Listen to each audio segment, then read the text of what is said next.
అపోస్తుల కార్యములు 16వ అధ్యాయము 19వ వచనం నుంచి 34వ వచనం వరకు మనం చదువుకుందాం. మరి దినాన ఇంత చక్కని ఏర్పాటు చేసినటువంటి మన సంఘ కాపరి రెవరెండ్ డాక్టర్ జాయ్ చినమగాని బట్టి నేను ప్రభువుని స్తుతిస్తుంటున్నాను. అదేవిధంగా దేవుడు నాకు ఇచ్చినటువంటి గొప్ప తరుణాన్ని బట్టి కూడా నేను ప్రభువుకు ఘనత మహిమ ప్రభావాలను ఆరోపిస్తుంటున్నాను. ఉదయకాలం ప్రభు మనందరితో మాట్లాడాలని ఎంతో ఆశతో ఉన్నాను. ప్రభు తప్పక ఇక్కడికి వచ్చినటువంటి ప్రతి ఒక్కరితో కూడా మాట్లాడతాడని, ప్రతి ఒక్కరిని కూడా ఆదరిస్తాడని, ప్రతి ఒక్కరిని కూడా ఆశీర్వదిస్తాడని నేనైతే విశ్వసిస్తుంటున్నాను. విశ్వాసంతో మనం చదువుదాం. దేవుని మాటలు చాలా ఘనమైనటువంటివి, దేవుని మాటలు చాలా బలమైనటువంటివి, దేవుని మాటలు చాలా ప్రయోజనకరమైనటువంటివి. కాబట్టి ధ్యానపూర్వకంగా ఈ యొక్క వచనాలను మనం చదువుదాం. నేను మొదటి వచనాన్ని అంటే 19వ వచనాన్ని నేను చదువుతాను. అలా మార్చి 34వ వచనం వరకు చదువుకుందామండి. దయచేసి నేను చదువుతున్నాం. 19వ వచనం. ఆమె యజమానులు తమ లాభ సాధనము పోయినని చూచి పౌలును శిలను పట్టుకొని గ్రామపు చవిడిలోనికి అధికారుల యొద్దకు ఈడ్చుకొని పోయిరి. అంతటా న్యాయాధిపతుల యొద్దకు వారిని తీసుకుని వచ్చి, ఈ మనుషులు యూదులై ఉండి రోమియులమైన మనము అంగీకరించుటకైనను చేయకూడని ఆచారములు ప్రకటించుచు మన పట్టణము గలిబిలి చేయుచున్నారని చెప్పిరి. 21వ వచనం నేను చదువుతున్నాను. రోమియులమైన మనము అంగీకరించుటకైనను చేయుటకైనను కూడని ఆచారములు ప్రచురించుచు మన పట్టణము గలిబిలి చేయుచున్నారని చెప్పిరి. అప్పుడు జనసమూహం వారి మీదకి దొమ్మిగా వచ్చెను. న్యాయాధిపతులను వారి వస్త్రములు లాగివేసి వారిని బెత్తములతో కొట్టవలెనని ఆజ్ఞాపించిరి. వారు చాలా దెబ్బలు కొట్టి వారిని చెరసాల్లో వేసి భద్రముగా కనిపెట్టవలెనని చెరసాల నాయకునికి ఆజ్ఞాపించిరి. అతడు అట్టి ఆజ్ఞను పొంది వారిని లోపల చెరసాలలోనికి త్రోసి వారి కాళ్లకు బొండ వేసి బిగించెను. అయితే మధ్యరాత్రి వేళ పౌలును శిలయు దేవునికి ప్రార్థించుచు కీర్తనలు పాడుచుండిరి, ఖైదీలు వినుచుండిరి. అప్పుడు అకస్మాత్తుగా మహాభూకంపం కలిగెను. చెరసాల పునాదులు అదరెను. వెంటనే తలుపులన్నీ తెరుచుకొనెను. అందరి బంధకములు ఊడెను. అంతలో చెరసాల నాయకుడు మేలుకొని చెరసాల తలుపులన్నీ తెరిచియుండుట చూచి ఖైదీలు పారిపోయిరు అనుకుని కత్తి దూసి తన్ను తాను చంపుకొనబోయెను. అప్పుడు పౌలు, నీవు ఏ హానియో చేసుకొనవద్దు, మేమందరము ఇక్కడనే ఉన్నామని బిగ్గరగా చెప్పెను. అతడు దీపము తెమ్మని చెప్పి లోపలికి వచ్చి వణుకుచూ పౌలును శిలను సాగిల పడి వారిని వెలుపలకు తీసుకుని వచ్చి, అయ్యలారా, రక్షణ పొందుటకు నేనేమి చేయవలననెను. అందుకు వారు, ప్రభువైన యేసునందు విశ్వాసముంచుము, అప్పుడు నీవును నీ ఇంటి వారును రక్షణ పొందుదురని చెప్పి అతనికి అతని ఇంటనున్న వారికి అందరికీ దేవుని వాక్యం బోధించిరి. రాత్రి ఆ గడియలోనే అతడు వారిని తీసుకొని వచ్చి వారి గాయములు కడిగెను. వెంటనే అతడును అతని ఇంటి వారందరూ బాప్టిజము పొందిరి. మరియు అతడు వారిని ఇంటికి తోడుకొని వచ్చి భోజనము పెట్టి దేవుని యందు విశ్వాసం ఉంచిన వాడై తన ఇంటి వారందరితో కూడా ఆనందించెను. దేవుడి వాక్య భాగాన్ని మనందరి వినికిల్లో దీవించి ఆశీర్వదించును గాక.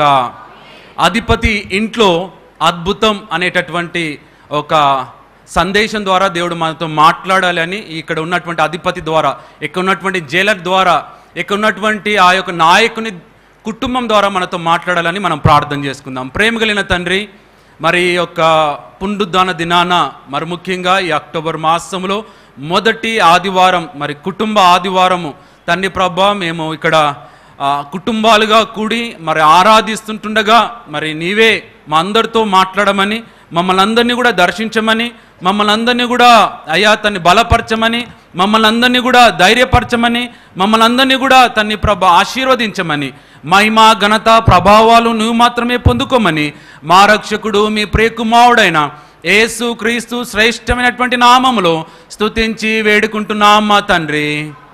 దయచేసి కూర్చుందామండి. లుదియా అనేటటువంటి ఒక సంఘ నాయకురాలు, ఒక సేవకురాలు, ఒక ధనవంతురాలు, ఒక ఆస్తిపర్రాలు, ఒక భక్తిపర్రాలు ఒక సంఘాన్ని స్థాపించింది ఫిలిప్పి పట్టణంలో. మరి స్త్రీ ద్వారా స్థాపింపబడినటువంటి ఈ సంఘం మరి నానాటికి వృద్ధి చెందుతుంది, నానాటికి అభివృద్ధి చెందుతుంది. మరి ఈ స్త్రీ అపోస్తలుడైనటువంటి పౌలు యొక్క బోధ ద్వారా రక్షించబడినటువంటి స్త్రీ మరి సేవ చేయాలనేటటువంటి తపనతో సేవ ప్రారంభించింది. అద్భుతమైనటువంటి సేవ జరుగుతుంది. ఒకరోజు ఇదే విధంగా పునరుద్ధాన దినాన ఇలా ఆరాధన జరుగుతుంది. సాక్ష్యం చెప్పడానికి ఒక కుటుంబం నిలబడింది. ఆ కుటుంబం ఎవరిదో కాదు, అది చెరసాల నాయకుని యొక్క కుటుంబం. అక్కడ భార్య ఉంది, పిల్లలు ఉన్నారు. వీరందరూ ప్రభు సన్నిధానంలో నిలబడి సాక్ష్యం చెప్పడానికి సిద్ధపడుతుంటున్నారు. సంఘస్థులందరూ కూడా ఆశ్చర్యపోయారు. ఇంతవరకు ఇతను ఎంతోమంది క్రూరులను బంధించినటువంటి వ్యక్తి కదా, ఇంతవరకు ఇతను చాలామందిని శిక్షించినటువంటి వ్యక్తి కదా, ఇంతవరకు ఇతను మరి సంఘస్థుల్లో వచ్చేటటువంటి ఆలోచనలన్నీ కూడా ఇలాంటివి ఉన్నాయి. మరి ఇంతవరకు అతన్ని ఒక గొప్ప అధికారిగా చూశారు, ఒక ప్రభుత్వ అధికారిగా చూశారు, రోమా ప్రభుత్వం కింద పనిచేసేటటువంటి అధికారిగా చూశారు, చాలా కఠినస్తునిగా చూశారు, చాలా కర్కశంగా ఉండేటటువంటి వ్యక్తిగా చూశారు, మరి చాలా పనిష్మెంట్ ఇచ్చేటటువంటి వ్యక్తిగా చూశారు. మరి రోమా ప్రభుత్వం ఎలా చెప్తే అలా నడిచేటటువంటి వ్యక్తిగా చూశారు. కానీ ఆ రోజు ఆదివారం సంఘంలో చూసే వరకు ఆశ్చర్యపోయారు. ఏంటి ఈ వ్యక్తి ఉన్నాడేంటి, ఇతను ఒక్కడు కాదు, మరి కుటుంబం అంతా ఉందేంటి, మరి సాక్ష్యం చెప్పేటటువంటి సమయంలో నిలబడ్డారేంటి అని వారందరూ కూడా ఆలోచిస్తుంటున్నారు. ఈ యొక్క అధిపతి లేచి నిలబడి, నేను మీ అందరికీ తెలిసినటువంటి వాడనే, నేను మీ అందరి అనేకులకు పరిచయమైనటువంటి వాడని, నా సాక్ష్యం చెప్పాలని ఇక్కడ నిలబడ్డాను. వారు అనుకుంటున్నారు ఏం సాక్ష్యం చెప్తాడు అని అనుకుంటున్నారు. ఎందుకంటే వారందరూ కూడా ఎంతో దయనీయమైనటువంటి పరిస్థితుల నుంచి మరి ఎంతోమంది మరి వాక్యం ద్వారా రక్షించబడినటువంటి వారు, ప్రభు అయినటువంటి యేసు ప్రభువుని అంగీకరించినటువంటి వారు. కానీ ఇతనేమో చాలా వ్యత్యాసమైనటువంటి వ్యక్తి కాబట్టి, చాలా విభిన్నమైనటువంటి వ్యక్తి కాబట్టి ఏం చెప్తాడో అనేటటువంటి ఆతృతతో అందరూ కూడా ఇలానే చూస్తుంటున్నారు. ఇలా చూస్తుంటుండగా ఆయన అన్నాడు, నేను ఒకరోజు రాత్రి చనిపోవాలనేటటువంటి ఆలోచనతో ఉన్నటువంటి వాడిని, ఆత్మహత్య చేసుకోవాలనేటువంటి ఆలోచనతో ఉన్నటువంటి వాడిని, చాలా మరి నన్ను నేను మరి హింసించుకుందామనేటటువంటి ఆలోచనతో ఉన్నటువంటి వాడిని, నా కుటుంబం గురించి కూడా ఆ సమయంలో నేను ఆలోచించలేదు, నా బిడ్డల గురించి ఇక్కడ నా ఎదుట నిలబడ్డటువంటి నా ప్రక్కన నిలబడ్డటువంటి భార్య గురించి కూడా నేను ఆలోచించలే ఆ సమయంలో, నా ప్రక్కన నిలబడ్డటువంటి మరి పిల్లల గురించి కూడా నేను ఆలోచించలే ఆ సమయంలో. నాకు ఒకటే ఒక ఆలోచన ఏంటంటే, నేనేదో తప్పు చేశాను, నాకు ఏదో ఒక అధికారం ఇచ్చారు, ఆ అధికారము నేను దుర్వినియోగం చేశాననేటటువంటి ఒక బాధతో ఆ రోజు రాత్రి నేను చనిపోవాలనుకున్నాను. వారందరూ అనుకుంటున్నారు ఎందుకు చనిపోవాలనుకున్నాడు అని ఆలోచిస్తే ఆయన అన్నాడు, ఇద్దరి సేవకులను బట్టి అని అన్నాడు. ఎంతమంది సేవకులండి? ఇద్దరు సేవకులు. సేవకులు అంటే మేము చాలా పూజించేటటువంటి వాళ్ళం, సేవకుల ద్వారా మేము రక్షించబడేటటువంటి వారం, సేవకుల ద్వారా మన వాక్యము వినేటటువంటి వారం. ఇతనేంటి ఇద్దరు సేవకుల ద్వారా ఆత్మహత్య చేసుకుందామని అనుకున్నాడని వారందరూ కూడా ఆలోచిస్తుంటున్నారు. అదే సమయంలో ఈయన చెప్తుంటున్నాడు, ఆ ఇద్దరు సేవకులను బట్టి నేను చచ్చిపోదాం అనుకున్నాను. వీరు అనుకుంటుండగా ఆయన చెప్పాడు, ఏమని అన్నాడంటే, ఆ ఇద్దరు సేవకులు నా యొక్క చెరసాల్లోనికి వచ్చారు, ఆ ఇద్దరు సేవకులను రోమా ప్రభుత్వం నా దగ్గరికి పంపించారు. ఈ ఇద్దరు సేవకుల గురించి నేను ఏదేదో అనుకున్నాను. ఈ ఇద్దరు సేవకులు ఎందుకు పంపించారని నేను ఇద్దరు ముగ్గురిని అడిగాను. అక్కడ అడిగినప్పుడు వారు చెప్పారు, వీరు ఆ పట్టణంలో మరి గలిబిలి చేసేటటువంటి వారని నాకు ఒక సమాచారం వచ్చింది. వీరు ఆ పట్టణంలో మరి రోమా ప్రభుత్వానికి వ్యతిరేకంగా మాట్లాడుతున్నారని ఒక ఆజ్ఞ నాకు తెలుపబడింది. వీరు అక్కడ యేసు ప్రభు గురించి ప్రకటిస్తున్నారని మరి చెప్పబడింది నాకు. మరి వీరు మరి చాలా మరి రోమా ప్రభుత్వానికి వ్యతిరేకంగా ఏదో విషయాలు పన్నాగాలు పన్నుతున్నారనేటటువంటి విషయం నాకు తెలుపబడింది. నా దగ్గరికి పంపించారు వారిని. వారు వచ్చినప్పుడు నేను వారి చేతులకు సంకెళ్ళేశాను, వారి కాళ్ళకు సంకెళ్ళేశాను. వారిని ఒక చీకటి గృహంలోనికి, ఒక చీకటి ఖైదీలోనికి నేను వారిని నెట్టివేసేసాను. వారిని చూస్తుంటుండగా వీరిలాంటి వారు కాదే, వీరిలాంటి వారు మరి వీరిలో ఇలాంటి మరి కఠినత్వం లేదే అని నేను చాలాసార్లు ఆలోచిస్తున్నాను. కానీ వారిని చూస్తుంటుండగా నాకు ఇచ్చినటువంటి ఆజ్ఞను బట్టి వారిని ఒక చెరసాల్లోనికి వేసేసాను. ఆ రోజు రాత్రి నేను నా పనిని నేను నిర్వర్తిస్తున్నాను, అందరికీ నా పనిని అంతటి కూడా చెప్పేశాను. ఆ పనిని అంతా కూడా చెప్పిన తర్వాత నేను కొద్దిగా విశ్రాంతి తీసుకుందామని ఒక దగ్గర కూర్చున్నాను. వెంటనే అక్కడ ఒక గొప్ప భూకంపం వచ్చింది. చాలా భూమి అంతా కూడా అదిరిపోయింది. చెరసాల పునాదులన్నీ కూడా అదిరిపోయాయి. ఎందుకో అని నేను పరిగెత్తుకుంటూ వచ్చేసాను.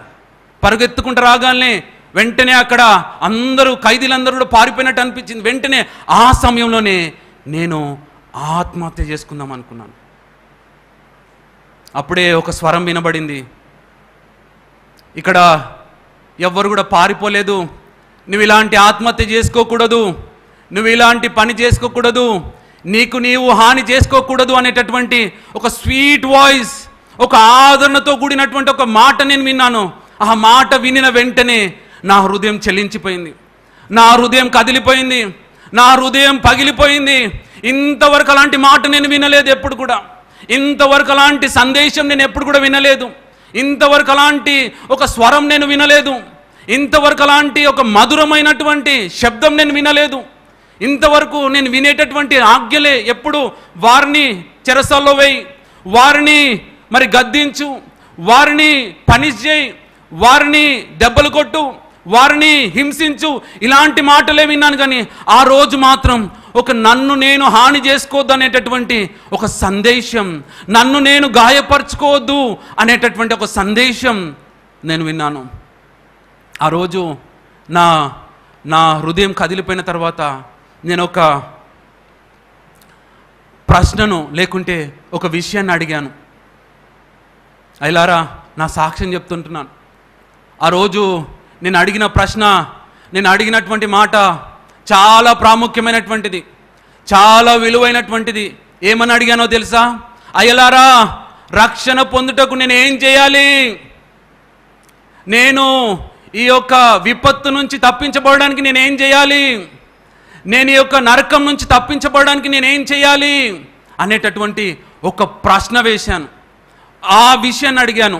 అవును, ఈ మాట మాట్లాడుతుంటుండగా చాలామంది అనుకుంటున్నారు, మనమైతే చాలా విషయాలు అడుగుతుంటాం కదా, ఏదేదో అడుగుతాం కదా, ఏమేమో ప్రశ్నలు వేస్తుంటాం కదా, ఏదేదో అనవసరమైనటువంటి విషయాల గురించి మరి ప్రశ్నలు వేస్తుంటాం కదా. నేను అంతవరకు నేను చాలా ప్రశ్నలు వేసినటువంటి వాడిని. దేవుడు ఉన్నాడా అనేటటువంటి ప్రశ్నలు వేసినటువంటి వాడిని, దేవుడు సహాయం చేస్తాడా అనేటటువంటి ప్రశ్నలు వేసినటువంటి వాడిని, అనేక సార్లు నేను చెట్టు ముందా విత్తనం ముందా అని ప్రశ్నలు వేసినటువంటి వాడిని, నేను అనేక సార్లు తల్లి ముందా బిడ్డ ముందా అని ప్రశ్నలు వేసినటువంటి వాడిని, నేను అనేక సార్లు భూమి ముందా దేవుడు ముందా అని ప్రశ్నలు వేసినటువంటి వాడిని, అనేక సార్లు మరి ఎన్నో ప్రశ్నలు వేశాను. అన్ని పనికిరాని ప్రశ్నలు వేశాను, అన్ని ప్రయోజనం లేనటువంటి ప్రశ్నలు వేశాను. ఈ దినాల్లో కూడా మనం కూడా చాలాసార్లు ఇలాంటి ప్రశ్నలు వేస్తుంటాం కదా, ఇలాంటి అనవసరమైనటువంటి ప్రశ్నలు వేస్తుంటాం. అనవసరమైనటువంటి విభేదాలకు లేకుంటే విమర్శలకు గురవుతుంటాం. చాలాసార్లు ఇలాంటి పనికిరానటువంటి ప్రశ్నలు వేస్తుంటాం.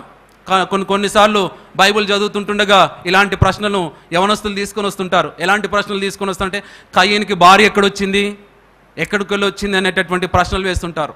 లేకుంటే ఓడ ఎలా కట్టగలిగాడు అనేటటువంటి ప్రశ్నలు వేస్తుంటారు. లేకుంటే ఇలాంటి అనవసరమైనటువంటి ప్రశ్నలు వేస్తుంటారు. ఇలాంటి ప్రశ్నలు నేను కూడా ఆ రోజు వేశాను, కానీ చాలా పనికిరానటువంటి ప్రశ్నలు వేశాను. కానీ ఆ రోజు ఆ స్వరం విన్న తర్వాత, ఆ రోజు వారిని చూసిన తర్వాత, ఆ మధ్యరాత్రి వారితో మాట్లాడిన తర్వాత నాకు ఇంకా ఏ ప్రశ్న కూడా ప్రాముఖ్యమైనటువంటి ప్రశ్నగా అనిపించలేదు. ఒకే ఒక ప్రశ్న చాలా ప్రాముఖ్యంగా అనిపించింది. ఏంటిదంటే, నేను రక్షించబడడానికి నేనేం చేయాలి? నేను ఈ ఆపద నుంచి తప్పించబడడానికి నేనేం చేయాలి? ఈ నరకం నుంచి తప్పించబడడానికి నేనేం చేయాలి అని చాలా విలువైనటువంటి అడిగినాను. ఇంతవరకు అడిగినవన్నీ కూడా ఈ లోక సంబంధమైనటువంటి వాటిని అడిగాను. ఇంతవరకు అడిగినవన్నీ కూడా ఈ లోకంలో ఎలా సంపాదించుకోవాలనేటటువంటి విషయాలు అడిగాను. ఇంతవరకు అడిగినవన్నీ కూడా ఈ లోకంలో నేను ఎలా పైకి రావాలనేటటువంటి విషయాలు అడిగాను. ఇంతవరకు నేను అడిగినవన్నీ కూడా ఈ లోకంలో నేను ఎలా ముందుకు వెళ్ళాలనేటటువంటి విషయాలు అడిగాను. ఇంతవరకు అడిగినటువంటివన్నీ కూడా అన్ని ఈ లోక సంబంధమైనటువంటి అడిగాను. కానీ ఆ రోజు మధ్యరాత్రి మాత్రం నేను అడిగినటువంటి ప్రశ్న, నేను అడిగినటువంటి విలువైనటువంటి ప్రాముఖ్యమైనటువంటిది ఏంటిదంటే, నేను రక్షణ పొందడానికి నేను ఏం చేయాలి? దేవుని జనాంగమా, ఈ దినాన ఒకసారి మనం కూడా ఆలోచిద్దాం. తాను సాక్ష్యం చెప్తుంటున్నప్పుడు అక్కడ ఉన్నటువంటి వారు కూడా ఆలోచించారనుకుంటాను. అక్కడ ఉన్నటువంటి వారి మనసులో కూడా అవును ఏమేమో అడుగుతుంటాం కదా, మేము ప్రార్థన చేస్తున్నప్పుడు ఏమేమో అడుగుతుంటాం కదా, లేకుంటే దేవుని సన్నిధానంలో ఉపవాసం ఉంటున్నప్పుడు ఏమేమో అడుగుతుంటాం కదా, దేవుని సన్నిధానంలోకి వచ్చినప్పుడు ఏదేదో అడుగుతుంటాం కదా, ఆరాధనలో ఉండేటప్పుడు ఏదేదో అడుగుతుంటాం కదా, ఆరాధనలో మరి చేతులెత్తి ప్రార్థన చేస్తున్నప్పుడు ఏదేదో అడుగుతుంటాం కదా, కుటుంబంగా వచ్చినప్పుడు ఏదేదో అడుగుతుంటాం కదా. అన్నిటికంటే ప్రాముఖ్యమైనటువంటిది అడగడం లేదే, నేను రక్షణ పొందడానికి. అవును, ఈ యొక్క భయంకరమైనటువంటి పాపపు ఊబిలో నుంచి బయటికి రావడానికి నేనేం చేయాలి, ఈ నరకం నుంచి తప్పించబడడానికి నేనేం చేయాలి? దేవుని జనాంగమా, ఎప్పుడైనా ఈ ప్రశ్న వేసావా దేవునికి? ఎప్పుడైనా మెసేజ్ విన్న తర్వాత ఈ మాట నువ్వు ఎప్పుడైనా మాట్లాడావా? అవును, నేను రక్షించబడడానికి నేనేం చేయాలి? ఆ రోజు ఆయన ఇంతవరకు ఎప్పుడు కూడా వినలేదే, ఇంతవరకు దేవుని సందేశం ఎప్పుడు వినలేదే, ఇంతవరకు ఎప్పుడు దేవుని సేవకులు తనతో మాట్లాడడం ఎప్పుడు వినలేదే, ఎప్పుడు అలాంటి మధురమైనటువంటి స్వరం వినలేదే. మనమైతే అనేక సార్లు వింటాం, కానీ ప్రాముఖ్యమైనటువంటి దాన్ని వదిలిపెడుతుంటాం. ఇది అడగాలండి. ఈ విషయం, నేను రక్షించబడాలంటే ఏం చేయాలి, నేను ఈ పాపం నుంచి బయటికి రావాలంటే ఏం చేయాలి, ఈ నరకం నుంచి తప్పించబడాలంటే ఏం చేయాలి? ఇక్కడ చాలా అద్భుతమైనటువంటిది ఆ రోజు నేను అడిగాను, దానికి జవాబును పొందుకున్నాను. ప్రభువునందు నువ్వు విశ్వాసం ఉంచినట్లయితే, ప్రభువునందు నీవు మరి నీ యొక్క నమ్మకాన్ని ఉంచినట్లయితే, ప్రభువునందు నీ ప్రభువుకి నీ జీవితాన్ని నువ్వు సమర్పించుకున్నట్లయితే, నీవును నీ ఇంటి వారును రక్షించబడతారు. ఈ దినాన మనం కూడా అడిగేటటువంటి విలువైనటువంటిది ఏదైనా ఇలాంటిది అడిగితే మనం మాత్రమే కాదండి, మన కుటుంబం కూడా రక్షించబడుతుంటుంది. ఈ దినాన కుటుంబ ఆదివారం మనం అడిగే దాన్ని బట్టి మన కుటుంబం అంతా కూడా బాగుంటుందండి. మనం అడిగేటటువంటి విధానాన్ని బట్టి మన కుటుంబం అంతా కూడా క్షేమముతో ఉంటుందండి. మనం అడిగేటటువంటి ఆ ప్రాముఖ్యమైనటువంటి ప్రశ్నను బట్టి మన కుటుంబం అంతా కూడా ఆనందంతో ఉంటుందండి. ఆ అధికారి కుటుంబంలో ఇంత అద్భుతం జరగడానికి కలిగినటువంటి కారణం ఏంటిదంటే, అయ్యలారా నేనేం చెయ్యాలి, నేను రక్షించబడాలంటే ఏం చేయాలి? నేను ఎంతోమందిని రక్షించడానికి నేను ప్రయత్నం చేశాను, కానీ నన్ను నేను రక్షించుకోవడానికి నేనేం చేయాలి? నా కుటుంబాన్ని రక్షించడానికి ఎన్నో ప్రయత్నాలు చేస్తున్నాను, కానీ నన్ను నేను రక్షించుకోవడానికి నేనేం చేయాలి అంటే ఆ రోజు అద్భుతమైనటువంటిది అడిగాడు.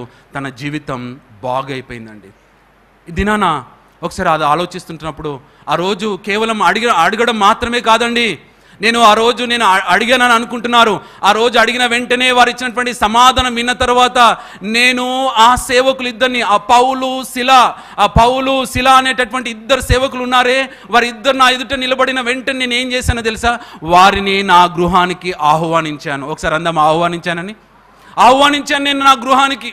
ఆ రోజు ఏమైందంటే, నాతో మాట్లాడిన వెంటనే వారు నాకు అద్భుతమైనటువంటి ఆ పలుకులు వినిపించిన వెంటనే నాకు అనిపించేది, నేను వారిని ఇక్కడ ఉంచవలసినటువంటి వారు కాదు, వారు ఈ బందీ గృహంలో ఉండవలసినటువంటి వారు కాదు, ఈ చీకటి గృహంలో ఉండవలసినటువంటి వారు కాదు, ఈ యొక్క కఠినమైనటువంటి ఇబ్బందుల్లో ఉండవలసినటువంటి వారు కాదు, ఈ బాధల్లో ఉండవలసినటువంటి వారు కాదు. వారు ఎక్కడ ఉండవలసినటువంటి వారు అంటే, అందుకొరకనే నా గృహానికి వారిని ఆహ్వానించాను.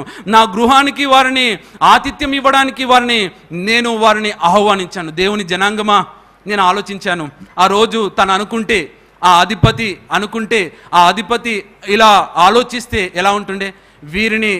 నేనైతే బ్రతికించబడ్డాను, నేనైతే తప్పించబడ్డాను, నేనైతే మరి చాలా మంచిగా ఉండగలుగుతాను, ఎందుకంటే ఖైదీలందరూ కూడా ఎక్కడ వాళ్ళు అక్కడే ఉన్నారు, వారందరూ కూడా ఎవ్వరూ పారిపోలేదు, వారందరూ కూడా బాగానే ఉన్నారు, కాబట్టి నేను కూడా బాగానే ఉంటాను. తిరిగి ఆ చెరసాల్లో వేసేస్తే ఎలా ఉంటుండే? అలా వేయలేదండి. ఆ ఇద్దరు సేవకులను వారి గృహానికి ఆహ్వానించాడు. చాలా అద్భుతం. ఎందుకు అంటే, నేను ఎందుకు ఈ విషయాన్ని మీకు జ్ఞాపకం చేస్తున్నానంటే, ఇది చదువుతుంటున్నప్పుడు ఒకవేళ ఆ రోజు ఆ కుటుంబంలో అద్భుతము జరగడానికి కలిగినటువంటి కారణం ఏంటిదంటే, ఈ యొక్క ప్రశ్నను అడగడం మాత్రమే కాదు, వారిని ఆహ్వానించడం. ఆ గృహంలోనికి ఆహ్వానించాడండి. ఆ గృహంలోనికి వారిని పిలిచాడండి. అయ్యా, నీవు నా గృహానికి రావా? అయ్యలారా, మీరు మా గృహంలో ఉండారా కొద్దిసేపు? అయ్యలారా, మీరు మా గృహానికి వచ్చి ఆతిథ్యం తీసుకోరా? అయ్యలారా, మీరు మా గృహానికి వచ్చి ఆహారాన్ని ఆరగించరా? ఎంత అద్భుతం అండి. దేవుని సేవకులు కుటుంబాల్లో అడుగుపెట్టడం మంచిది, దేవుని సేవకులు మీ బిడ్డల మీద హస్తాన్ని చాపడం మంచిది. మీ దేవుని సేవకులు మీ కుటుంబాల్లో వచ్చి మరి ఆరాధించడం మంచిది. మీ దేవుని సేవకులు మీ కుటుంబాల్లో వచ్చి దేవుని మాటలు పలకడం మంచిది. దేవుని సేవకులు మీ కుటుంబాల్లో వచ్చి ఆహారాన్ని ఆరగించడం మంచిది. ఈ గృహంని చూడండి. ఈ గృహం ఎవరిని ఆహ్వానించారంటే సర్వోన్నతుని దేవుని మరి సేవకులను ఆహ్వానించారండి. వారు ఆ దినాన ఆ అధిపతికి బాగా తెలుసు, ఈ జైలర్కి బాగా తెలుసు ఏంటిదంటే వీరిలో ఏదో గొప్పతనం ఉంది, వీరిలో ఏదో ప్రాముఖ్యత ఉంది, వీరిలో ఏదో దైవశక్తి ఉంది, వీరిలో ఏదో ఒక గొప్ప కార్యాలు మా గృహంలో అడుగు పెడితే జరుగుతుందనేటటువంటి ఒక విశ్వాసముతో సేవకులను వారు ఆహ్వానించారు. ఆ కుటుంబంలో గొప్ప అద్భుతమే జరగడానికి మరి కారణమైంది. దేవుని జనాంగమా, ఈ దినాన నేను ఈ విషయాన్ని ఎందుకు మీకు తెలియజేస్తున్నా అంటే చాలాసార్లు దేవుని సేవకులను మనం ఆహ్వానించాం. నేను చాలాసార్లు అనుకుంటాను, గృహంలో మీరు యేసు ప్రభు వారు తన శిష్యులకు వారిని సువార్త ప్రకటించడానికి వెళ్ళమని ఆజ్ఞాపించినప్పుడు, ఇద్దరిద్దరిగా వెళ్ళమన్నప్పుడు వారు ఏ గృహములో మీరు అడుగు పెడతారో ఆ గృహములో మీరు ఏమని పలకాలంటే సమాధానము ఈ గృహానికి కలుగును గాక అని ప్రకటిస్తే ఆ సమాధానం ఆ గృహములో నిలిచిపోతుంది అనేటటువంటి మాట దేవుని వాక్యం సెలవిస్తుంటుంది. ఇంకొక మాట కూడా యేసు ప్రభు వారు తెలియజేశారు, ఎవడైనాను ఈ చిన్నవారిలో లేకుంటే నా పేరట వచ్చినటువంటి వారికి చల్లడు మంచినీళ్ళు ఇస్తే వారికి దాని ప్రతిఫలం పోగొట్టుకోరనేటటువంటి మాట సెలవిస్తుంది. ఈ దినాన ఎందుకు ఈ గృహం గురించి మాట్లాడుతున్నాము తెలుసా? ఈ అధిపతి కుటుంబము ఎందుకు ఇంతగా ఆశీర్వదించబడ్డాది, లేకుంటే ఈ అధిపతి కుటుంబంలో ఎందుకు ఇంత అద్భుతం జరిగేదని ఆలోచిస్తున్నామంటే, ఎందుకు ధ్యానిస్తున్నామంటే ఈ గృహము ఏం చేసిందంటే, ఈ కుటుంబం ఏం చేసిందంటే వారిని దేవుని సేవకులను ఆహ్వానించిందండి.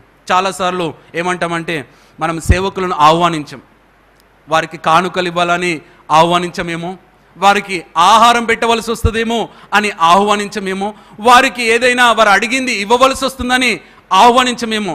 కానీ దేవుని సేవకులు కుటుంబాల్లో అడుగు పెట్టడం మంచిది అని ఈ సందేశం మనకు అర్థమవుతుంటుంది. ఇక్కడ చూడండి, వారిని ఆహ్వానించడం మాత్రమే కాదు, వారికి ఆహారం పెట్టినట్టు దేవుని వాక్యం సెలవిస్తుందండి. మీరు అక్కడ చివరి వచనాన్ని అక్కడ ఉన్న విషయాలే నేను మాట్లాడుతున్నాను, ఇంకా ఒక్కటి కూడా దాంట్లో వేరేది మాట్లాడడం లేదండి. అక్కడ ఏం చేశారంటే వారిని ఆహ్వానించిన తర్వాత వారి గాయాలను కట్టారంటండి, వారిని ఆదరించారు. వారికి అన్ని గాయాలు ఉన్నాయి కాబట్టి వారు సువార్త ప్రకటించినందుకు, వారు మరి దేవుని వాక్యాన్ని ప్రకటించినందుకు వారిని గాయాలతో నింపేశారు అక్కడ ఉన్నటువంటి అధికారులు. అలాంటి గాయాలతో నింపబడినటువంటి ఈ సేవకులను ఏం చేశారో తెలుసా అండి? ఈ యొక్క కుటుంబం అంతా కూడా వారి గాయాలను మొట్టమొదట కట్టారండి. ఈ దినాన దేవుని సేవకుల గాయాలు కడుతున్నావా, లేకుంటే దేవుని సేవకుల గాయాలను రేపుతున్నావా? చాలాసార్లు దేవుని సేవకులను గాయపరుస్తుంటారు, దేవుని సేవకులను చూసి నవ్వుతుంటారు, దేవుని సేవకులను చూసి గేలి చేస్తుంటారు, దేవుని సేవకులను చూసి బాధిస్తుంటారు, దేవుని సేవకులను కించపరుస్తుంటారు, దేవుని సేవకులను చిన్న చూపు చూస్తుంటారు, దేవుని సేవకులను చాలా తులనాడుతుంటారు, దేవుని సేవకులను చాలా బాధిస్తుంటారు, దేవుని సేవకులను చాలా హింసిస్తుంటారు, దేవుని సేవకులను చాలా ఇబ్బందులకు గురి చేస్తుంటారు. ఇక్కడ మాత్రం ఈ కుటుంబంలో ఎందుకు ఇంత అద్భుతం జరిగేది? ఒక నాయకుడు లేని కుటుంబంగా మారకుండా ఉండడానికి కలిగినటువంటి కారణం ఏంటిదో తెలుసా? ఒకవేళ ఆ రోజు ఆత్మహత్య చేసుకుంటే ఆ కుటుంబం అంతా కూడా ఎలా ఉండేదో మనకు తెలియదు, కానీ ఆ కుటుంబం అంతా కూడా అద్భుతములో మరి ఆ కుటుంబం అంతా కూడా మరి ఆశ్చర్యపరిచేటటువంటి విధంగా జరగడానికి కలిగినటువంటి కారణం ఏంటిదంటే ఆ సేవకుల గాయాలను కట్టారండి. ఎందుకంటే మాకేంటి, వారెవరో గాయపరిచారు కదా, మాకేంటి ఆ రోమా ప్రభుత్వం వారు గాయపరిచారు కదా, మాకేంటి ఆ సైనికులు గాయపరిచారు కదా, మాకేంటి అని అనుకోలేదు. వారు గృహంలోకి వచ్చిన తర్వాత వారి గాయాలన్నీ కూడా కట్టారండి. దేవుని జనాంగమా, దేవుని సేవకులకు ఉండేటటువంటి గాయాలు మీకు కనబడకపోవచ్చు. ఆ రోజు వారు కనబడినటువంటి గాయాలు పై గాయాలు, కానీ లోన ఎన్ని గాయాలు ఉంటాయో తెలుసా? సేవకులకు ఎన్ని పోరాటాలు ఉంటాయో తెలుసా? దేవుని సేవకులకు ఎంత బాధ ఉంటుందో తెలుసా? హృదయంలో ఎన్ని ఇబ్బందులు ఉంటాయో తెలుసా? దేవుని సేవకులకు ఎంత కష్టమైనటువంటి పరిస్థితుల గుండా వెళ్తుంటారో తెలుసా? ఎన్ని మరి పరిస్థితులు తట్టుకొని వారు అక్కడ నిలబడుతుంటారో తెలుసా? ఎన్ని బరువు బాధ్యతలు మోస్తూ అక్కడ నిలబడుతుంటారో తెలుసా? ఎంత ఇబ్బందికరమైనటువంటి మార్గంలో గుండా వారు వెళ్తుంటారో తెలుసా? ఈ లోక ఆశలన్నిటిని కూడా పక్కన పెడుతూ దేవుని చిత్తాన్ని నెరవేర్చడానికి వారి శరీరాలు నలగొట్టుకుంటారో మీకు తెలుసా? వారు గాయాలను కట్టకపోగా గాయపరిచేటటువంటి వారిగా మాత్రం ఆ రోజు రాత్రి నేను వారి గృహాల్లోనికి తీసుకుని వెళ్ళిన తర్వాత వారి గాయాలు గడుతుంటుండగా, వారి కన్నీరును నేను తుడుస్తుంటుండగా వారి హృదయాల్లో ఆనందం చూసి నేను సంతోషించాను అని సంఘంతో ఆ రోజు చెప్పాడు అనుకుంటా. దేవుని జనాంగమా, నీవు ఎప్పుడైనా దేవుని సేవకుల గాయాలు కట్టావా? వారి హృదయంలో ఉండేటటువంటి బాధను ఎప్పుడైనా ఓదార్చావా? వారి హృదయంలో ఉండేటటువంటి బరువు ఒక్కసారి ఎప్పుడైనా నీకుతో పంచుకోవడానికి అవకాశం ఇచ్చావా? వారి హృదయంలో ఉండేటటువంటి ఆ వేదనను నువ్వు ఎప్పుడైనా అర్థం చేసుకోగలిగావా? వారి హృదయంలో ఉండేటటువంటి ఆ గాయాలను ఎప్పుడైనా నువ్వు అర్థం చేసుకోగలిగావా? ఎప్పుడు కూడా వారిని ఏలెత్తి చూపించడమే చాలాసార్లు మనం చూస్తుంటాం. ఆ పాస్టర్ అలా, ఆ పాస్టర్ అలా, లేకుంటే ఆ పాస్టర్ బిడ్డలు ఇలా, ఆ పాస్టర్ కుమారుడు ఇలా అనేటటువంటి విధంగానే ఉంటుంటాం. కానీ ఆ పాస్టర్ అమ్మ ఏ పరిస్థితుల గుండా వెళ్తున్నారని ఎప్పుడైనా ఆలోచించావా?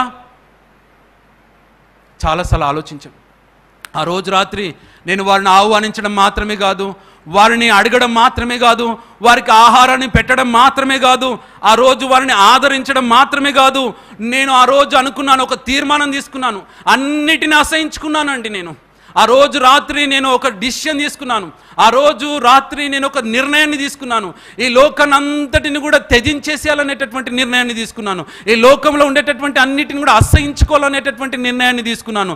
ఈ లోకంలో ఉండేటటువంటి అన్నిటిని కూడా మరి ప్రక్కన పెట్టాలనేటటువంటి నిర్ణయాన్ని తీసుకున్నాను. ఆ రోజు రాత్రి నేను తీసుకున్నటువంటి నిర్ణయం చాలా ప్రాముఖ్యమైనటువంటి నిర్ణయం. అన్నిటిని అసహించానండి. ఇంతవరకు దేన్నైతే నేను ప్రేమించానో, ఇంతవరకు దేనినైతే వెంబడించానో, ఇంతవరకు దేని కొరకైతే నేను ఆశ కలిగి ఉన్నానో, ఇంతవరకు దేని కొరకైతే నేను పరుగులెత్తానో, వాటన్నిటి నుంచి కూడా దూరం కావాలనేటటువంటి ఒక ఆలోచనతో ఒక నిర్ణయాన్ని తీసుకున్నానండి. దేవుని జనాంగమా, ఒకసారి ఆలోచిద్దామా. ఆ రోజు ఆ అధిపతి ఒక నిర్ణయాన్ని తీసుకున్నాడు. ఈ లోకం నుంచి దూరం కావాలనేటటువంటి ఆ నిర్ణయాన్ని తీసుకున్నాడు. అసహించుకున్నాడు లోకాన్ని, లోక పద్ధతులను, లోక అలవాట్లను అసహించుకోవడం చాలా ప్రాముఖ్యం. మరి అడగడం ఒక ఎత్తు, ఆహ్వానించడం ఒక ఎత్తు, ఆదరించడం ఒక ఎత్తుడు, మరి ఆహారం పెట్టడం ఒక ఎత్తేమో. కానీ దేవుని జనాంగమా, ఎప్పుడైనా నువ్వు లోకాన్ని అసహించుకున్నావా? ఎప్పుడైనా లోకాన్ని ఎక్కువగా ప్రేమిస్తుంటాం. యాకోబు పత్రికలో రాయబడి ఉంది కదా, మనందరికీ తెలిసినటువంటి లోకము దాని ఆశలు గతించిపోతాయంట. అంత మాత్రమే కాదు, ఇంకొక మాట కూడా రాయబడి ఉంది. ఏంటంటే లోక స్నేహం అంట దేవునితో వైరం అనేటటువంటి మాట రాయబడింది. లోకంలో ఉండేటటువంటి ఆ ఇష్టాలను మనం త్యజించాలి అని దేవుని వాక్యం సెలవిస్తుంది. దేవుని జనాంగమా, ఈ కుటుంబంలో ఏంటిది అని ఒకవేళ మనం ఆలోచిస్తుంటే కారణం ఏంటిదంటే వారు అసహించుకున్నారండి. కుటుంబంలో ఉండేటటువంటి ప్రతి ఒక్కరు కూడా అసహించుకున్నారు. దేన్ని అసహించుకున్నారంటే వారి లోకాన్ని అసహించుకున్నారు. మనం కూడా అలా అసహించుకుందుము గాక. ఒకసారి అందామా, అసహించుకుందుము గాక అని. అసహించుకోండి. మనం మనుషుల్ని అసహించుకుంటాం, చీ అంటాం వాళ్ళని చూడగానే కదా. కొంతమందిని చూడగానే చీ అంటాం. కొంతమంది కొన్ని వాటిని చూడగానే చీ అంటాం. కొన్ని ప్రాంతాలను చూడగానే చీ అంటాం. నేను అంటాను, దేన్ని అసహించుకోవాలంటే లోకపు పద్ధతులను అసహించుకోవాలండి. లోకపు అలవాట్లను అసహించుకోవాలండి. లోకపు స్నేహాన్ని అసహించుకోవడం చాలా ప్రాముఖ్యం. అందుకొరకే మీరు చీకటి సంబంధులై ఉండొద్దు అని దేవుని వాక్యం సెలవిస్తుంది. చీకట్లో నడిచేటటువంటి వారై ఉండొద్దు అని దేవుని వాక్యం సెలవిస్తుంది. పాపములో ఉండేటటువంటి వారితో స్నేహం చేయొద్దు అని దేవుని వాక్యము బహు స్పష్టంగా తెలియజేస్తుంటుంది. ఈ యొక్క ఉదయకాలం ప్రభు మనందరితో కూడా మాట్లాడుతుంటున్నాడు. ఆయన మాట్లాడేటటువంటి మాట ఏంటిదంటే అసహించుకోవాలని. మన కుటుంబాల్లో పాపాన్ని లోనికి రానియకుండా ఉండాలి అంటే మొదట ఒక నాయకునిగా, మొదట ఒక నాయకురాలిగా, మొదట ఒక తండ్రిగా, మొదట ఒక తల్లిగా నేను పాపాన్ని అసహించుకోవాలి. మనమే సిగరెట్ తాగుతాం, వాడిని ఏమంటామంటే సిగరెట్ తాగొద్దు అంటాం. మనమే మందు తాగుతాం, వాడిని ఏమంటామంటే మందు తాగొద్దు అంటాం. మనమే సీరియల్ చూస్తుంటాం, వాడిని ఏమంటామంటే సీరియల్ చూడొద్దు అంటాం. మనమే షార్ట్ల మీద షార్ట్లు స్వైప్ చేస్తుంటాం, వాడిని అంటాం షార్ట్లు చూడొద్దు అంటాం. మనము లోక మాటలన్నీ కూడా మాట్లాడుతుంటాం, వేరే వాళ్ళని అంటాం, మన బిడ్డలను అంటాం లోక మాటలు మాట్లాడొద్దు అంటాం. మనమే కోప్పడొద్దు అని అంటాం, మనమే కోప్పడుతుంటాం. దేవుని జనాంగమా, ఒకసారి ఆలోచిద్దామా. నీ బిడ్డల ఎదుట నువ్వు ఎలా ప్రవర్తిస్తుంటున్నావు? అసహించుకున్నటువంటి వానిగా ఉంటున్నావా, లేకుంటే లోకంలో ఆనందించేటటువంటి వానిగా ఉంటున్నావా, లేకుంటే నువ్వు దాన్ని త్యజించేటటువంటి వానిగా ఉంటున్నావా, లేకుంటే దేవునితో అతకబడినటువంటి వానిగా ఉంటున్నావా? ఒకసారి ఆలోచిద్దామా. ఆ రోజు వారు ఆ సంఘంలో అయితే తానైతే సాక్ష్యం చెప్తుంటున్నాడు, అయ్యా నేనైతే అసహించుకున్నాను, ఇంతవరకు దేన్నైతే వెంబడించానో దాని నుండి విడుదల పొందుకున్నాను, ఇంతవరకు దేన్నైతే ప్రేమించానో దాని నుండి నేను బయటికి రాగలిగాను, ఇంతవరకు దేని కొరకైతే నేను ప్రయాసపడ్డానో దాని నుండి నేను బయటికి రాగలిగాను, అసహించుకున్నాను. ఇంతవరకు మరి అసహించుకోనటువంటి దాన్ని అన్నిటిని కూడా అసహించుకున్నాను. ఇంకొక పని కూడా చేశానండి ఆ రోజు. నేను అసహించుకోవడం మాత్రమే కాదు, ఆలస్యం చేయలేదు. నేను దేనికి ఆలస్యం చేయలేదు అని వారందరూ కూడా ఆలోచిస్తున్నారేమో. అవును, మనం అందరం కూడా డిలే చేస్తుంటాం, ప్రతి దాన్ని డిలే చేస్తామండి, ప్రతి దాన్ని కూడా పోస్ట్పోన్ చేస్తుంటాం. చేయవలసినటువంటి పనిని చెయ్యము, చేయకూడనటువంటి పనిని చేస్తుంటాం. చాలాసార్లు మన కుటుంబాల్లో ఇది జరుగుతుంటుంది. కట్టవలసిన బిల్లు కట్టకుంటే ఏమవుతుంది?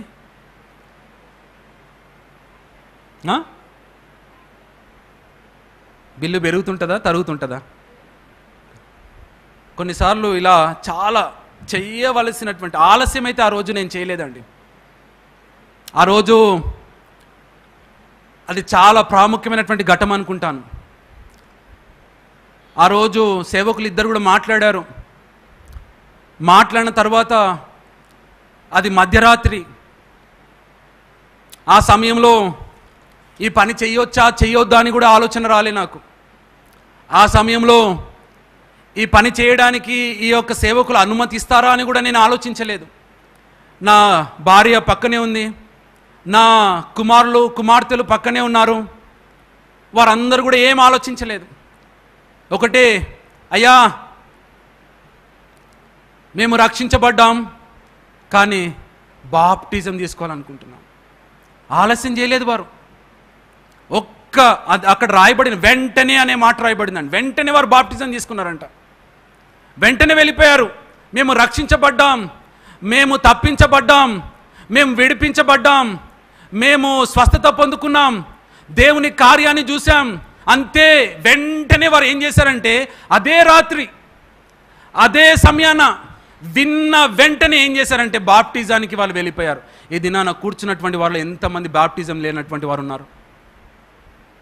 ఎంతమంది ఇంకా రేపు చేసుకుందాంలే బాప్టిజం, ప్రకటించినప్పుడే వెళ్దాంలే బాప్టిజం, ప్రకటించినప్పుడు మాత్రమే బాప్టిజం తీసుకుందామని ఎంతమంది ఇక్కడ కూర్చున్నటువంటి వారిలో బలలో పాల్గొనకుండా, ప్రభు ప్రేమను చవి చూడకుండా, ప్రభు ప్రేమకు దగ్గర కాకుండా, ప్రభు మందిరానికి దగ్గర కాకుండా, ప్రభు యొక్క సన్నిధికి దగ్గర కాకుండా, ప్రభు యొక్క మరి సన్నిధానంలో ఆయన ప్రేమను అనుభవించకుండా దూరం వెళ్ళిపోయేటటువంటి బిడ్డలు ఎంతోమంది ఉన్నారండి. ఇంకా ఎందుకు ఆ రొట్టె మిగిలిపోతుంది, ఇంకా ఎందుకు ఆ ద్రాక్షరసం మిగిలిపోతుందంటే కారణం నీవే. ఆలస్యం చేస్తున్నావు. ఆ రోజు మాత్రం నేను వెంటనే రక్షించబడినానని నాకు ఒక నిశ్చయత కలిగిన వెంటనే, నేను యేసు నందు విశ్వాసం ఉంచానని నాకు తెలిసిన వెంటనే, ఆ సేవకులు నాతో మాట్లాడిన వెంటనే, నాకు ఆ కన్ఫర్మేషన్ వచ్చినటువంటి వెంటనే నేను ఏం చేశానంటే, అయ్యలా నన్ను బాప్టిజంకి నడిపించవా, నేను ప్రభు కొరకు బ్రతకాలనుకుంటున్నాను, నేను ప్రభు కొరకు జీవించాలనుకుంటున్నాను, ప్రభు కొరకు నేను చెప్పాలనుకుంటున్నాను, ప్రభు కొరకు సాక్షిగా ఉండాలనుకుంటున్నాను, ప్రభు యొక్క మరణ పునరుద్ధానుల అనుభవాన్ని నేను కూడా అనుభవించాలనుకుంటున్నాను, ఆ నిత్య రాజ్యం కొరకు నేను సిద్ధపడాలనుకుంటున్నాను, నాకు ఆ బాప్టిజంలోనికి నడిపించవా అని ఎంత అద్భుతంగా ఆలస్యం చేయలేదండి. ఇది నాన్న ఇంతమంది బాప్టిజం తీసుకోలేదంటే నేను చేయలేపమని ఎవరు నన్ను.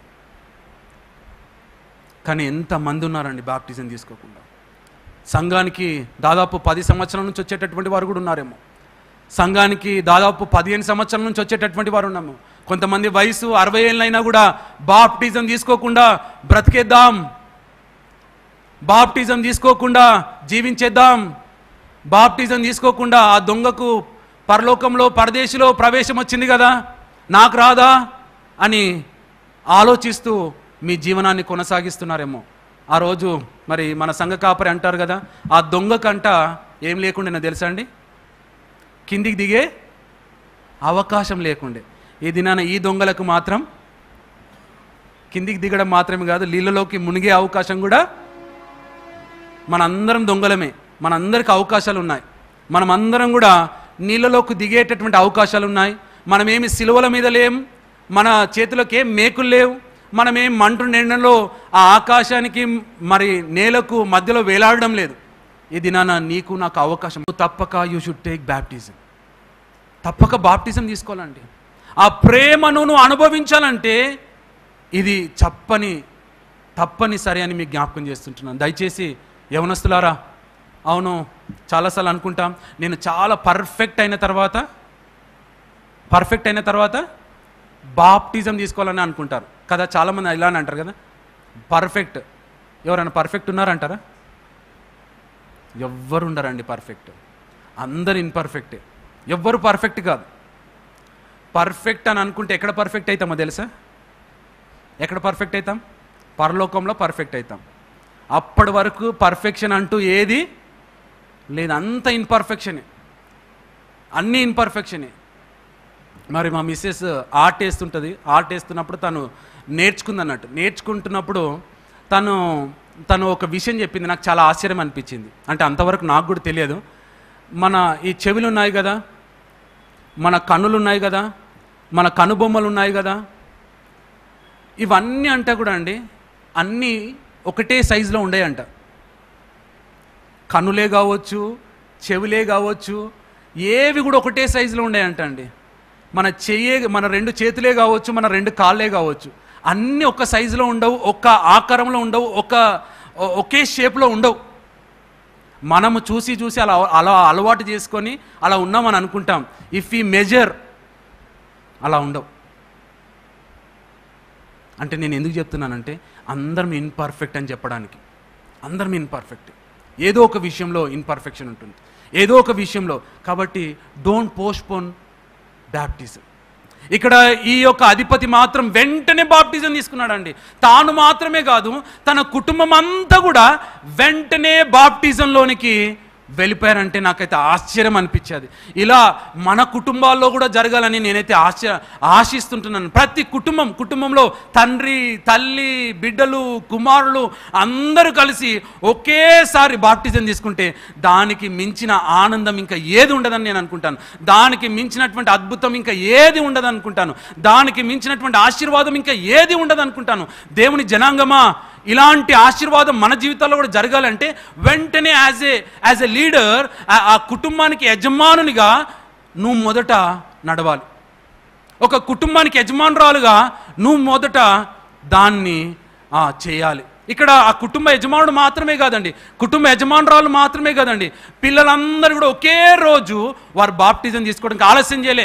నానా నువ్వు తీసుకో, అమ్మా నువ్వు తీసుకో, మీ వయసు అయిపోయింది కదా, ఇంకా మేము వయసులో ఉన్నాం కదా, ఇంకా మేము చేయవలసిన ఎన్నో ఉన్నాయి కదా, ఇంకా మేము వెళ్ళవలసిన చోట్ల ఎన్నో ఉన్నాయి కదా, ఇంకా మేము చూడవలసినవి ఎన్నో ఉన్నాయి కదా, ఇంకా మేము మాట్లాడవలసినవి ఎన్నో ఉన్నాయి కదా, ఇంకా అనుభవించవలసినవి ఎన్నో ఉన్నాయి కదా అని ఈ యవనస్తులు ఏమి కూడా నిర్బంధం చేయలేదండి. ఈ యవనస్తులను చూస్తుంటే, ఆ కుటుంబాల్లో ఉండేటటువంటి ఆ బిడ్డలను చూస్తుంటే అలాంటి బిడ్డలు మనకు కూడా ఉండాలని కోరుతుంటున్నాను నేనైతే. ఈ దినాల్లో బిడ్డలు ఉన్నారు కానీ ఆజ్ఞను ధిక్కరించేటటువంటి బిడ్డలే ఉన్నారు, ఆజ్ఞను ఉల్లంఘించేటటువంటి బిడ్డలే ఉన్నారు. మనకు ఒక మాట చెప్తే ఆ మాటకు విధేయత చూపించేటటువంటి బిడ్డలు మన కుటుంబాల్లో లేరు.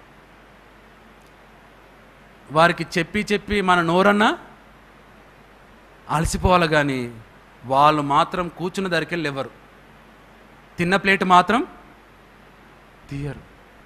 చూడండి ఎందుకు ఈ విషయం చెప్తున్నాను, అంత కఠినంగా అయిపోయారు పిల్లలు. ఏ ఇంట్లో ఉన్నా కూడా ఒక ఇల్లు గురించి మాట్లాడడం లేదు, ప్రతి ఇంట్లో పిల్లలు అలా అయిపోయారు, కఠినంగా అయిపోయారు. తినే ఆహారమా తెలియదు, చూసే వీడియోసా తెలియదు, లేకుంటే వారికి ఉన్నటువంటి స్నేహమా తెలియదు, కానీ కారణం ఏంటిదో నేను చెప్పలేను, కానీ అందరూ అలానే ఉన్నారండి.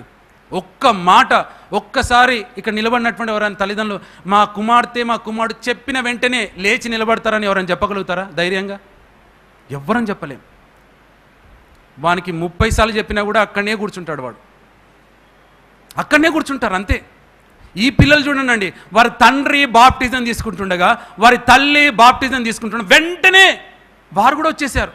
ఈ దినాన కుటుంబాలుగా ఆరాధించేటటువంటి దినం. ఎంతమంది కుటుంబాలుగా వచ్చాం, ఎంతమంది పిల్లలు ఆరాధించడానికి వచ్చారు, ఎంతమంది భార్య మరి మీ స్పౌజ్ ఆరాధించడానికి వచ్చింది, ఎంతమంది మరి మీ యొక్క భర్త ఆరాధించడానికి వచ్చారు. చాలా కష్టం. అంటే ఈ కుటుంబంలాగా మన కుటుంబాలు ఉండాలి. ఆ రోజు నేను ఆలస్యం చేయలేదు, నేను జాగు చేయలేదు, నేను పోస్ట్పోన్ చేయలేదు, నేను దేనికి కూడా నెగ్లెక్ట్ చేయలేదు. అక్కడ మాట విన్నాను, ఆ మాటకు నేను వెంటనే విధేయత చూపించాను. ఈ దినాన మనం కూడా అలా ఉంటే మాత్రం దేవుడు మన కుటుంబాల్లో అద్భుతాలు జరిగించగలుగుతాడండి, ఆశ్చర్యకార్యాలు జరిగించగలుగుతాడండి. ఆయన ఆశీర్వాదాలు మన కుటుంబాల్లో కుమ్మరించగలుగుతాడండి. దేవుని జనాంగమా, ఇంకొక విషయాన్ని కూడా మీకు జ్ఞాపకం చేస్తాను. ఆ రోజు అడిగినటువంటి విధానం అద్భుతం, ఆ రోజు సేవకులను ఆహ్వానించినటువంటి విధానం అద్భుతం, వారికి ఆహారం పెట్టినటువంటి విధానం అద్భుతం, వారిని ఆదరించినటువంటి విధానం అద్భుతం, వారిని ఆయన ఆ రోజు అసహించుకున్నటువంటి విధానం అద్భుతం. ఆ రోజు ఆయన ఆలస్యం చేయకుండా ఉండడం అద్భుతం. ఇంకొకటి ఆలోచించినప్పుడు ఆ మాటను చదివిన తర్వాత వారు ప్రభువునందు విశ్వాసం ఉంచారండి. అనుమానం లేకుండా వారు దేవుని యందు విశ్వాసం ఉంచారండి. అనుమానం లేకుండా ఉన్నారండి. అనుమానం లేకుండే వారికి, ఏ అనుమానం లేకుండే. అవును, నేను ప్రభువునందు విశ్వాసం ఉంచితే నాకేమైపోతుందో, నేను ప్రభువునందు విశ్వాసం ఉంచితే నా కుటుంబం ఏమైపోతుందో, ప్రభువునందు విశ్వాసం ఉంచితే నా ఉద్యోగం ఏమవుతుందో, ప్రభువునందు విశ్వాసం ఉంచితే నా పొజిషన్ ఏమవుతుందో, ప్రభువునందు విశ్వాసం ఉంచితే మరి నన్ను బంధువులు ఏమనుకుంటారో, ప్రభువునందు విశ్వాసం ఉంచితే నాకు వచ్చేటటువంటి లాభాలు ఏమైపోతాయో, ప్రభువునందు విశ్వాసం ఉంచితే నాకు వచ్చేటటువంటి మరి ప్రయోజనాలు ఏమైపోతాయో అనేటటువంటి ఆలోచన రానియలేదండి. జస్ట్ ఆయన బిలీవ్ చేశాడండి. ప్రభువునందు విశ్వాసం ఉంచినటువంటి మాట అక్కడ చక్కగా రాయబడిందండి. అక్కడ ఉన్నటువంటి మాట దేవుని యందు వారు విశ్వాసం ఉంచారంట అండి. దేవుని జనాంగమా, ఒకసారి ఆలోచిద్దామా. ఆ రోజు సాక్ష్యం చెప్తుంటుండగా అక్కడ కూర్చున్నటువంటి వారిలో చాలా మందిలో అనుమానం ఉండేది అనుకుంటాను. ఎలా బ్రతకాలనేటటువంటి అనుమానం అనుకుంటా, ఎలా పిల్లల్ని పైకి తీసుకురావాలనేటటువంటి అనుమానం అనుకుంటాను, ఎలా నేను మరి మంచి బ్రతకాలనేటటువంటి అనుమానం అనుకుంటాను, ఎలా నేను స్పిరిచువల్గా ఉండాలనేటటువంటి అనుమానం అనుకుంటాను, ఎలా నేను ఆర్థిక ఇబ్బంది నుంచి బయటికి రావాలి అనేటటువంటి అనుమానం అనుకుంటాను, ఎలా ఈ రుగ్మత నుంచి నేను బయటికి రావాలి అని అనుమానం అనుకుంటాను, ఎలా అనేటటువంటి అనుమానాలు వారి జీవితాల్లో ఎంతో మంది జీవితాలు ఉంటుండగా ఇతను మాత్రం ఏం చేశానంటే ఆయన ప్రభు నందు విశ్వాసం ఉంచాను. అవును, నేను మాత్రమే కాదు, నా పిల్లలు మాత్రమే కాదు, నా భార్య మాత్రమే కాదు, మేమందరం కూడా దేవుని అందు విశ్వాసం ఉంచామండి. ఆ రోజు విశ్వాసం ఉంచాం కాబట్టి ఈరోజు మీ ఎదుట నిలబడగలుగుతున్నామండి. ఆ రోజు మేము దేవుని ఎదుట మరి విశ్వాసం ఉంచాం కాబట్టి ఈరోజు మా కుటుంబంలో ఇంత అద్భుతం జరిగిందండి. ఆ రోజు మేము ప్రభువునందు విశ్వాసం ఉంచాం కాబట్టి ఈరోజు ప్రభు మమ్మల్ని ఇంతగా హెచ్చించాడండి. ఆ రోజు ప్రభువునందు మేము విశ్వాసం ఉంచాం కాబట్టి ఈరోజు ప్రభు నన్ను ఇంత పైకి తీసుకొచ్చాడండి. ఆ రోజు ప్రభువునందు నేను విశ్వాసం ఉంచాను కాబట్టి ప్రభు నన్ను ఇంతగా విస్తరింపజేశాడండి. హల్లెలూయా. ఒకసారి బిగ్గరగా చెప్దామా, ఒకసారి చప్పట్లు కొడదామా. ప్రభు నందు విశ్వాసం ఉంచితే ఎవ్వరి కూడా ఏది తక్కువ కాదండి. నథింగ్ విల్, ఏది హాని చెయ్యదు నీకు, ఏది కూడా. శత్రువులు ఎంతమంది పన్నాగాలు పన్నినా కూడా, శత్రువు ఎంతగా నేను దిగజార్చాలనుకున్నా కూడా, శత్రువు నేను ఎంత గాయపరచాలనుకున్నా కూడా, శత్రువు నేను ఎంతగా బాధించాలనుకున్నా కూడా, శత్రువు నేను ఎంతగా హింసించాలనుకున్నా కూడా, శత్రువు నేను ఎంతగా పడద్రోయాలనుకున్నా కూడా వాని పన్నాగాలన్నీ కూడా లయపరిచేటటువంటి ప్రభు ఒకడు ఉన్నాడు.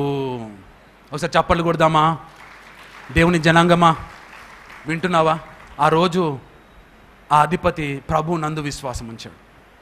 ఈరోజు నువ్వు అనుమానంతో ఉన్నావా?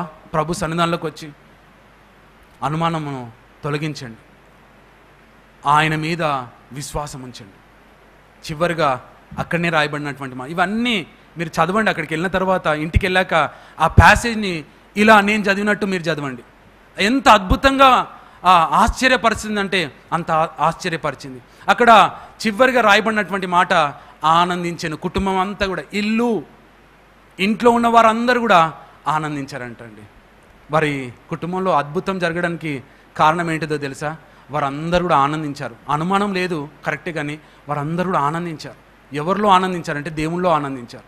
వారికి ఏమి తక్కువ లేకుండా అండి. ఒక అధికారి అయిన జైలర్, అధిపతి ఆయన కింద ఎంతోమంది పనివాళ్ళు, ఆయన ఉన్నటువంటి పొజిషన్ ఎలాంటి పొజిషన్ అంటే ఎంతోమంది తనకు డబ్బులు ఇచ్చేటటువంటి అవకాశాలు ఉంటాయి. ఎవరైనా ఆ బందీ గృహంలో ఉండేటటువంటి ఖైదీలను చూడడానికి రావాలంటే తప్పక ఏమి ఇవ్వాలనో తెలుసా? లంచము ఇవ్వాలి. కొద్దిసేపు ఎక్కువసేపు మాట్లాడాలంటే లంచం ఇవ్వాలనుకుంటాను. కొద్దిసేపు ఎక్కువసేపు వారితో ఉండాలంటే లంచం ఇవ్వాలనుకుంటాను. ఇవన్నీ కూడా తీసుకునేటటువంటి వాడు అనుకుంటా. ఆయనకి ఏం తక్కువ లేదు. డబ్బుల కొరత ఏమీ లేదు, ఆయనకు పనివారి కొరత ఏమీ లేదు, ఆయనకు బంధువుల కొరత ఏమి లేదు, ఆయనకు ఏది కొరత లేదు. అయినప్పటికి కూడా వాటి యందు ఆనందించలే కానీ దేవుని యందు ఆనందించాడండి. ఎంత అద్భుతం! ఈ దినాన కుటుంబాలుగా మనమందరం కూడా దేవునిలో ఆనందించదుముగాక. దేవునిలో ఆనందించడం మనకు బలం ఇస్తుందండి. దేవునిలో ఆనందిస్తుంటుండగా దేవుడు మన జీవితాల్లో కార్యాలు జరిగిస్తాడండి. దేవునిలో ఆనందించాలి. ప్రభునందు ఆనందించుడి, మరలా చెప్పుదును ఆనందించుడు. దేనిలో ఆనందించండి? ప్రభువులో ఆనందించాలి. ప్రభువుని ప్రక్కన పెట్టి ఆనందిస్తే ఆ ఆనందం శాశ్వతమైనటువంటి ఆనందం కాదు అని మీకు చెప్తున్నానండి. ప్రభువుని పక్కన పెట్టి, విలువైనది పక్కన పెట్టి, ప్రాముఖ్యమైనటువంటిది పక్కన పెట్టి, మన క్షేమాన్ని కోరేది పక్కన పెట్టి, మనకు లాభం ఇచ్చేది పక్కన పెట్టి, మనని పైకి తీసుకొచ్చేది పక్కన పెట్టి, మన ఆత్మీయ జీవితాన్ని మరి కట్టేది మరి దాన్ని పక్కన పెట్టి మనము ఈ లోకంలో ఆనందిస్తే ఏది ప్రయోజనం కాదండి. ప్రభు ఒక్కడే, ప్రభులో ఆనందిస్తేనే మన జీవితాలకు ఆదరణ కలుగుతుంది. ఆ రోజు ఇంత సాక్ష్యం చెప్పడానికి కారణం ఏంటిదంటే ఆయన ప్రభులో ఆనందించాడు. అవును, మీరందరూ కూడా చాలా గొప్పవాళ్ళు. మీరు ప్రభులో ఆనందించారు, ఇంతవరకు ఆనందిస్తున్నారు. నేను కూడా అలానే ఆనందిస్తాను. నేను ప్రభులో మాత్రమే ఆనందిస్తాను. ఇంతవరకు అధికారంలో ఆనందించాను, నాకున్నటువంటి ఆస్తిపాస్తుల్లో ఆనందించాను, నాకున్నటువంటి అందంలో ఆనందించాను, నాకున్నటువంటి మరి గొప్ప బలగంలో ఆనందించాను, నాకున్నటువంటి వీటన్నిటిలో ఆనందించాను. కానీ ఇక ముందు మాత్రం నేను ప్రభులో మాత్రమే ఆనందిస్తాను. ప్రభులో ఆనందిస్తుంటుండగా ప్రభు నన్ను ఇంకా గొప్పగా చేస్తాడు. ఆ రోజు నిలబడి కుటుంబంగా సాక్ష్యం చెప్తుంటుండగా అందరు కూడా ఒకటే నేర్చుకున్నారు. మేము కూడా ఏది అడగాలనో అదే అడగాలని వారికి అర్థమైంది. ఎప్పుడు కూడా సేవకులను ఆదరించాలి, ఆహ్వానించాలి, ఆహారం పెట్టాలని వారికి అర్థమైంది. ఎప్పుడు కూడా మరి అసహించుకోవాలి, చెడ్డవాటిని అసహించుకోవాలని వారికి అర్థమైంది. ఎప్పుడు కూడా మరి ప్రభువులో ఆనందించాలని వారికి అర్థమైంది. ఎప్పుడు కూడా ప్రభువుని అనుమానించకూడదని వారికి అర్థమైంది. అలా మన జీవితాల్లో కూడా ఇవన్నీ కూడా నెరవేర్చబడాలని, మనం కూడా అలా జీవించాలని, మన జీవితాల్లో కూడా దేవుడు అలాంటి అద్భుతాలు జరిగించాలని ఆశిస్తూ నా మాటలు ముగిస్తున్నాను. కళ్ళు మూసుకుందాం. ప్రేమ కలిగిన తండ్రి, దయగలిగిన దేవ, ఎంత చక్కని దేవుడు, ఎంత కృపగలిగిన దేవుడు, ఎంత దయగలిగిన దేవుడు. అవును ప్రభా, ఇది నా కుటుంబ ఆదివారం. ఒక కుటుంబం గురించి చూసాం, అధిపతి ఇంట్లో అద్భుతాన్ని చూసాం తండ్రి. ఇంత గొప్ప అద్భుతం, పిల్లలు, పెద్దలు, తల్లి, తండ్రి, వీరందరూ కూడా దేవుని సముఖంలో నిలబడి చెప్పేటటువంటి ఆ సాక్ష్యాన్ని మేము వినగలిగాము తండ్రి ప్రభా.